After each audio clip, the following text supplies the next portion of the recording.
Saya sangat tidak sabar untuk memberitakan kabar gembira ini. Karena dari berita ini, saya menjadi termotivasi untuk azan walaupun saya tahu nantinya saya tetap akan sholat sendirian. Karena memang azan zuhur dan asar terdengar asing di kampung saya. Assalamualaikum warahmatullahi wabarakatuh. Dalam video ini, saya ingin berbagi sedikit ilmu tentang 8 keutamaan yang hanya didapat oleh muazin. Saya meringkasnya sesederhana mungkin, supaya lebih banyak sabda Nabi yang diperdengarkan daripada hanya omongan dari saya sendiri. Karena saya yakin tidak ada yang kata-kata dan perbuatannya lebih indah dan menarik daripada Muhammad SAW. Azan menjadi sebab diampuni dosa dan mendapatkan surga. Rasulullah SAW bersabda, Tuhan kalian Allah sangat kagum dengan seorang penggembala kambing di puncak bukit ketika dia azan dan sholat sendiri. Kemudian Allah Azza wa Jalla berfirman, lihatlah hambaku ini, dia azan dan mendirikan sholat karena takut kepadaku. Maka sungguh aku telah mengampuni dosanya dan memasukkannya ke dalam surga. Hadis riwayat Abu Dawud. Keadaan muazin yang istimewa pada hari kiamat. Rasulullah SAW bersabda, orang-orang yang azan adalah orang yang paling panjang lehernya pada hari kiamat. Hadis riwayat Muslim. Dalam syarah Sahih Muslim, beliau menjelaskan bahwa makna dari leher yang panjang adalah orang tersebut paling banyak menampakkan rahmat Allah pada hari kiamat. Ada juga ulama yang menafsirkan bahwa yang dimaksud adalah orang yang terlihat paling banyak mendapatkan pahala. Muazin mengusir syaitan. Rasulullah SAW bersabda, apabila azan dikumandangkan, maka setan akan lari sambil terkentut-kentut sampai dia tidak mendengar azan lagi. Ketika azan sudah selesai, maka dia kembali lagi. Ketika qomat dikumandangkan untuk sholat, setan kembali pergi. Ketika qomat sudah selesai, dia kembali lagi supaya bisa mengganggu orang yang sholat. Setan mengatakan, ingatlah ini dan ini, yang mana hal tersebut tidak teringat olehnya sebelum sholat. Sehingga akhirnya seseorang tidak menyadari lagi sudah berapa rakaat dia sholatnya. Hadis riwayat Bukhari dan Muslim. Pahala muazin hanya untuk orang yang paling beruntung.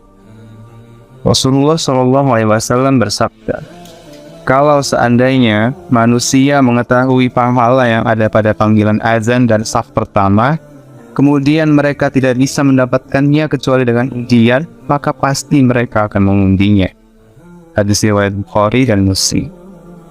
Orang yang mendapatkan hasil undian pastinya adalah orang yang paling beruntung.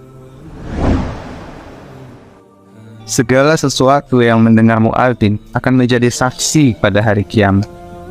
Rasulullah SAW bersabda kepada seorang penggembala kambing, aku melihat engkau menyukai kambing dan padang gembala.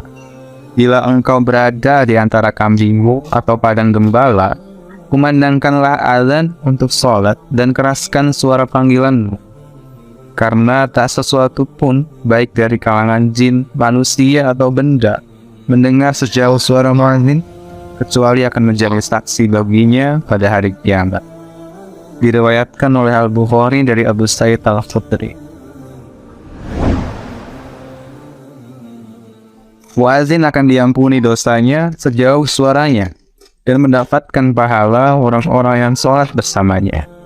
Nabi SAW bersabda, sesungguhnya Allah dan malaikatnya akan bersolawat untuk orang-orang di saf yang terdepan, dan muazin akan diampuni dosanya sepanjang suaranya. Dan dia akan dibenarkan oleh segala sesuatu yang mendengarkannya, baik benda basah maupun benda kering. Dan dia akan mendapatkan pahala seperti pahala orang-orang yang sholat bersamanya. Hadis riwayat An-Nasa'i. Mendapatkan doa dari Nabi SAW. Hadisnya, Rasulullah SAW bersabda, seorang imam adalah penjamin pelaksana sholat, dan muadzin adalah orang yang diberikan kepercayaan untuk menjaganya. Ya Allah, tujuhilah para imam dan berilah ampunan untuk para muadzin. Berhak masuk surga dengan azan 12 kali. Rasulullah SAW bersabda, siapa saja yang melakukan azan sebanyak 12 kali dalam setahun, maka dia berhak masuk surga. Dan akan dicatatkan baginya 60 kebaikan setiap hari 2 azan. Dan untuk setiap qomat dicatatkan 30 kebaikan. Hadis riwayat Ibnu Majah.